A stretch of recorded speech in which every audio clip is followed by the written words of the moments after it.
নমস্কাৰ বন্ধু বান্ধৱীসকল, আপোনালোকক এটি বিশেষ খবৰ এটা দিবলৈ ওলাইছোঁ। আপোনালোকে চাব পাৰে যে ভাৰত কা ৰাজপথৰ দ্য গেজেট অফ ইণ্ডিয়া আজি 2025 বৰ্ষৰ 25 জানুৱাৰী তাৰিখে এখন প্ৰকাশ পাইছে। আৰু কি আছে ইয়াত বিশেষ সেই বিষয়ে আজি ক'বলৈ আপোনালোকৰ ওচৰলৈ ভিডিঅ' বনাইছোঁ। গতিকে আজি এই বিশেষ ভিডিঅ'টো আছে আমাৰ যিখিনি আমি উত্থাপন কৰি থকা OPS, আমাৰ কৰ্মচাৰীবৃন্দই যি আমাৰ OPSৰ কাৰণে লাগি আছিলে, সেই তাৰে সংক্ষেপতে আমি ক'বলৈ গ'লে তাৰে এটা উত্তৰ ভাৰত চৰকাৰে দিছে। কিন্তু ইয়াত আমি আমাৰ কৰ্মচাৰীবৃন্দ সন্তুষ্ট হয় নহয়, সেইটো এটা ডাঙৰ প্ৰশ্ন। কাৰণ এই ছিষ্টেমটো হ'ল UPS। কাৰণ আমাৰ কৰ্মচাৰীবৃন্দই বিচাৰি থকা OPSটো তেখেতসকলে দিব নোৱাৰিলে। গতিকে এই ভাৰত কা দ্য গেজেট অফ ইণ্ডিয়া, ইয়াত আজি প্ৰকাশিত 25 জানুৱাৰীৰ দিনাখন, আজিৰ দিনাখন প্ৰকাশিত দ্য গেজেট অফ ইণ্ডিয়া। গতিকে এইখনত কি কি আছে আমি চাওঁচোন আহক।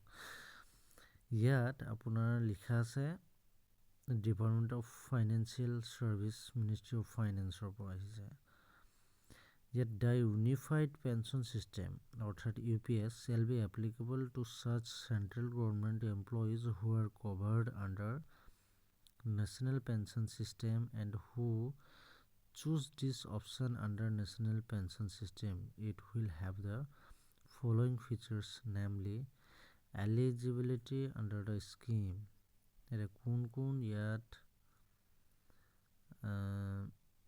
উপযুক্ত হ'ব, মানে উপযোগী হ'ব, যিসকল উপযোগী হ'ব তেখেতসকলক ক্ৰাইটেৰিয়া কিছুমান দিছে। Assured payout shall be available only in the following case, namely in case of an employee superannuating after qualifying service of 10 years from the date of superannuation. In case of the government retiring an employee under the provision of FR 56J, which is not penalty under central civil service from the date of such retirement.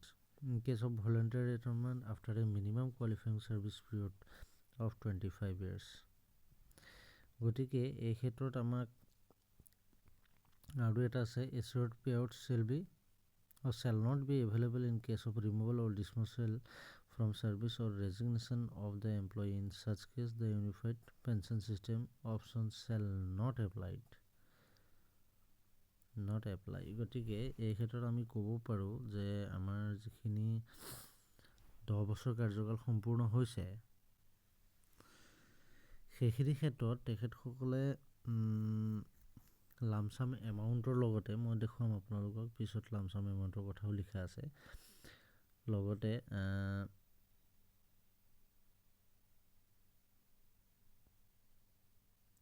25 years, যদি আপোনাৰ 25 বছৰ যদি আপুনি চাকৰি কৰে, তাৰপিছত যদি আপুনি ৰেজিগনেশ্যন দিয়ে, তেতিয়াও আপুনি পাই যাব পাৰে। গতিকে ইয়াত বেনিফিটছ আণ্ডাৰ স্কিম এইবিলাক বস্তু দেখুওৱা হৈছে। আৰু যিসকল NPS কৰ্মচাৰী আছিল, যিসকলে GPF নাপায়, অৰ্থাৎ যিসকল 2005 চনৰ পাছৰ কৰ্মচাৰী, তেখেতসকলে আমাৰ নিউ পেঞ্চন ছিষ্টেমত তেখেতসকলে NPS হিচাপে তেখেতসকল আমাৰ বেনিফিটেড হৈ আছিলে। কিন্তু বৰ্তমান চৰকাৰে এটা সুবিধা এটা দিছে যে UPSলৈ আপোনালোক কনভাৰ্ট হ'ব নেকি। গতিকে এই ক্ষেত্ৰত লিখা আছে the rate of full assured pay out will be 50%। গতিকে 50% দিয়াৰ কথা ইয়াত উল্লেখ কৰা হৈছে। আৰু যিখিনি ইয়াত আপোনাৰ কিমান পইচা কাটিব সেই কথাটো আছে। NPSত যিটো আমাৰ 10% কাটে, গতিকে ইয়াত লিখা আছে the contribution of employees will be 10% basic pay plus dearness allowance, আৰু the matching central government contribution will also' be 10%. Both will be credited to each employee's individual corpus. গতিকে এমপ্লয়িও 10% দিব আৰু এমপ্লয়াৰেও 10% দিব, অৰ্থাৎ চেণ্ট্ৰেল গভৰ্ণমেণ্ট কণ্ট্ৰিবিউশ্যনো সেই একেই হ'ব, 10% হ'ব। মানি লওক আপোনাৰ যদি 5,000 টকা যদি আপোনাৰ কাটে, গতিকে 5,000 টকা চৰকাৰে দিব, গতিকে আপোনাৰ 10,000 হ'ল। আৰু ইয়াত লিখা আছে এটা লামচাম এমাউণ্টৰ কথা লিখা আছে ইয়াত। Amount of লামচাম depending upon the length of qualifying service, গতিকে আপুনি কিমান বছৰ চাকৰি কৰিলে সেই লামচাম এমাউণ্টটো আপুনি পাব, মুঠ টকাটো আপুনি পাব, সেই বস্তুটো লিখা আছে। 10 বছৰ যদি আপুনি হয় 1,37,700 পাব। ঠিক তেনেকৈ 15 বছৰ, 20 বছৰ, 25 বছৰ, 30 বছৰ আৰু 35 বছৰ আছে। যদি 30 বছৰ কৰে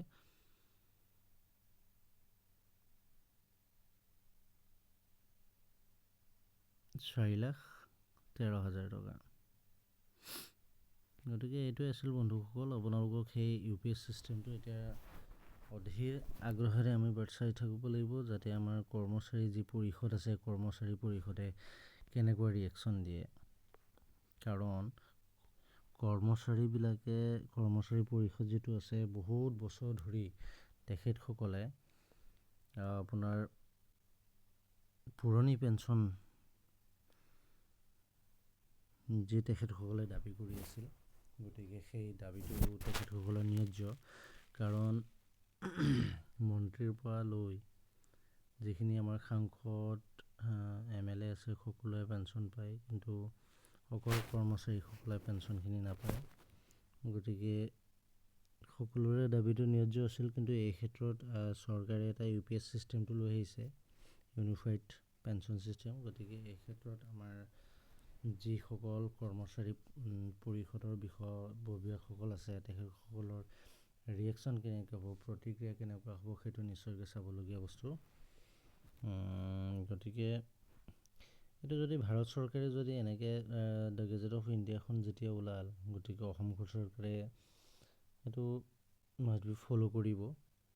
গতিকে চেণ্ট্ৰেল এমপ্লয়িজ কাৰণে দ্য গেজেট অফ ইণ্ডিয়াখন ওলাইছে। গতিকে আমাৰ যি ষ্টেট গভৰ্ণমেণ্ট আছে, অসম চৰকাৰেও এই একেখন UPS চিষ্টেমতে